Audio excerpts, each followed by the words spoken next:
ಯೇಸು ಕ್ರಿಸ್ತರಲ್ಲಿ ನನ್ನೊಲವಿನ ಸಹೋದರ ಸಹೋದರಿಯರೇ ಹಾಗೂ ಮುದ್ದಾದ ಮಕ್ಕಳೇ, ಇಂದು ಜನವರಿ 28 ಮಂಗಳವಾರ.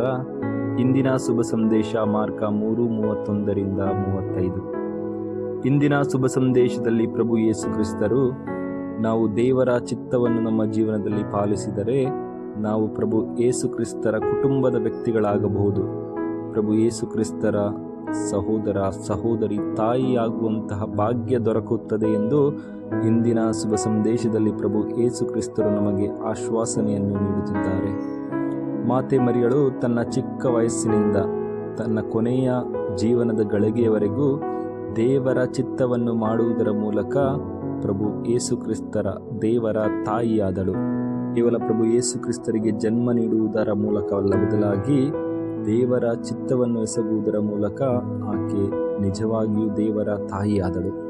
ಯೇಸು ಕ್ರಿಸ್ತರು ಇಹಲೋಕದಲ್ಲಿ ಜನಿಸಿ ಬಂದಾಗ ಹಲವಾರು ಜನರು ಪ್ರಭು ಯೇಸು ಕ್ರಿಸ್ತರು ತಮ್ಮ ಕಣ್ಗಳಿಂದ ನೋಡಿದರು. ಕೆಲವರು ಪ್ರಭು ಯೇಸು ಕ್ರಿಸ್ತರನ್ನು ಮುಟ್ಟಿದರು, ಪ್ರಭು ಯೇಸು ಕ್ರಿಸ್ತರೊಡನೆ ಒಡನಾಟ ಬೆಳೆಸಿದರು, ಪ್ರಭು ಯೇಸು ಕ್ರಿಸ್ತರೊಡನೆ ನಡೆದರು, ಭೋಜನ ಮಾಡಿದರು, ಸಮಯ ಕಳೆದರು.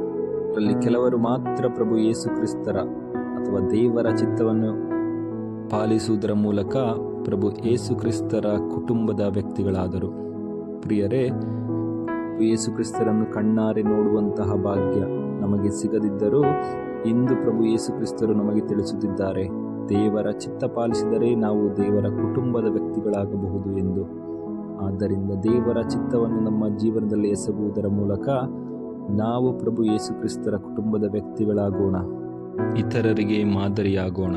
ದೇವರ ಚಿತ್ತವನ್ನು ಪಾಲಿಸಿ ಪ್ರಭು ಯೇಸು ಕ್ರಿಸ್ತರ ಕುಟುಂಬದ ವ್ಯಕ್ತಿಗಳು ನಾವಾದರೆ ಅದಕ್ಕಿಂತ ಮಿಗಿಲಾದಂತಹ ಭಾಗ್ಯ ಇನ್ನೊಂದಿಲ್ಲ. ದೇವರು ನಮ್ಮೆಲ್ಲರನ್ನು ಆಶೀರ್ವದಿಸಲಿ. ಆಮೇನ್. ಹಲ್ಲೆಲೂಯಾ.